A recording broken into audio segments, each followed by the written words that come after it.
आज 2 महापुरुषों की जयंती है, वहां ले चलता हूं। पहली है हिंदवी स्वराज के संस्थापक छत्रपति शिवाजी महाराज।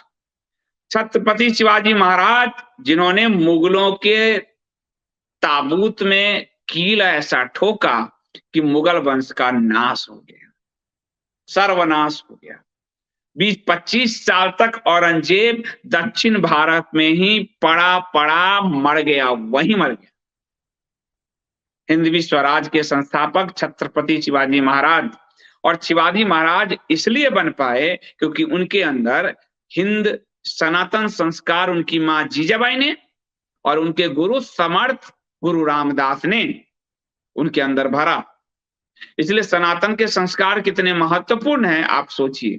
तो ऐसे छत्रपति शिवाजी महाराज को नमन करते हुए, उनकी जयंती पर नमन करते हुए, मैं चाहता हूं कि छत्रपति शिवाजी महाराज के शिक्षाओं से हम प्रेरणा लें। आपको छत्रपति शिवाजी महाराज पर कई पुस्तकें आपको उपलब्ध कराई गई है कपोत पर। साथ ही आपको विनय दामोदर सावरकर की इच्छा स्वर्णिम पृष्ठ भी आपको बहुत अच्छे से समझाएगी। तो शिवाजी महाराज पे आप पढ़िए ताकि आप उनके अनुकूल उस मानसिकता को समझ पाए कि उस विपरीत परिस्थिति में किस तरह से लड़े और एक हिंदवी स्वराज की स्थापना की। इसका एक दूसरा पहलू भी है कि जब आपको शिवाजी महाराज जो है दुश्मनों से साफ साफ लड़ते थे, आपको ध्यान है, लेकिन वो ठगे गए राजा जयसिंह द्वारा, हिंदू राजा ही, जिसके कारण उनको आगरा के किला में बंदी होना पड़ा। तो आपके खतरे सामने से कोई अफजल खान आ रहा है तो उसको तो फाड़ दोगे, पर आपके पीठ पे कोई वार करेगा। शिवाजी महाराज से ये भी आपको शिक्षा मिलती है कि आपको खतरा आपके अपने से है, इसलिए आप इससे सावधान रहें। जयसिंह के कारण खतरा उत्पन्न हुआ और शिवाजी महाराज को औरंगजेब के दरबार में जाना पड़ा और फिर उनको बंदी बना लिया गया। फिर वहां जयसिंह की नहीं चली। तो अपनों से सावधान रह के शिवाजी महाराज ने हिंदवी स्वराज की स्थापना की। अपनों को भी उन्होंने फिर बाद में वो वहां से निकले टोकरी में छुपकर, वो एक बड़ी कहानी है। तो वो आपको ध्यान रखना होगा कि सामने के शत्रुओं के साथ साथ आपकी पीठ में भी 2 आंखें होनी चाहिए कि आपके पीठ के पीछे भी कोई वार करने की तैयारी तो नहीं कर रहा है। तो ये शिवाजी महाराज का सबसे बड़ा ज्ञान था और इसलिए शिवाजी महाराज एक बड़े हिंदवी स्वराज के निर्माता बन पाए। और जब शिवाजी महाराज नहीं रहे तो एक ताराबाई, मतलब महिलाओं में भी वो जोश आ गया, वो अपने राज्य को पाने का, कि उन्होंने पूरे संग्राम छेड़ दिए और औरंगजेब को कहीं से भी कोई स्पेस नहीं मिला और वो मर गया दक्षिण में ही तड़पते तड़पते।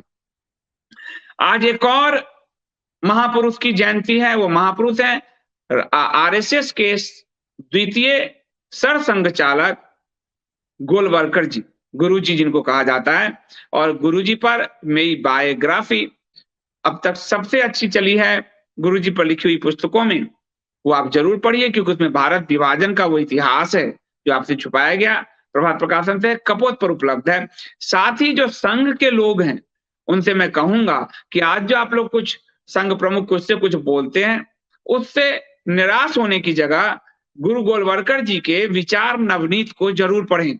गुरु गोलवलकर जी के विचार नवनीत से आपको एक दशा दिशा मिलेगी। संघ की पूरी दशा दिशा गोलवलकर जी के विचारों से ही निर्मित हुई।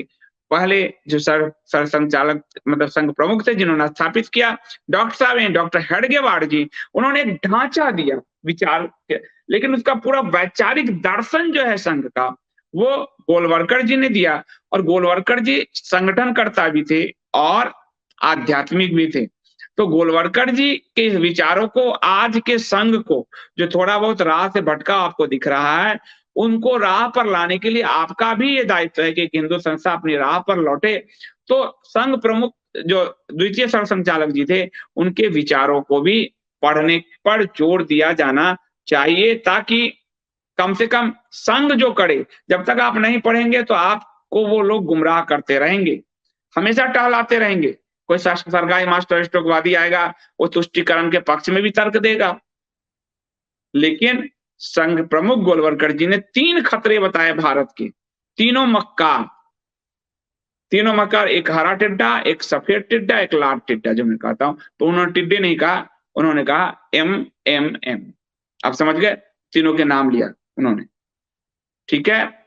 तो ये 3 खतरे आज भी हैं, और उन 3 खतरों के तुष्टीकरण की ओर जो ये बढ़ रहे हैं, वो महात्मा गांधी वाले खतरे पैदा कर रहा है कि महात्मा ने पहली बार की फलमनसाहत दिखाते हुए एक जो है तुष्टीकरण किया, और उसमें मालाबार में हिंदू साफ हो गए, और वहीं से भारत विभाजन की नींव और गहरी हुई, और जो जाकर 47 में पूरी ही चौड़ी हो गई, देश 2 हिस्से में टूट गया। तो ये गुरु जो संघ के लोग हैं वो तो पढ़े ही, दूसरे भी पढ़ें, ताकि कल को जब आपको कोई दबाने का प्रयास करे तो आप उनके ही विचारक से, उनके ही संस्थापकों के सामने रख दे कि मैं तो इनकी बातों को मानकर चल रहा हूं, तू ये भूल गया है, तू ये भूल गया है। और इसलिए मेरा जोर हमेशा पढ़ने पर रहा है,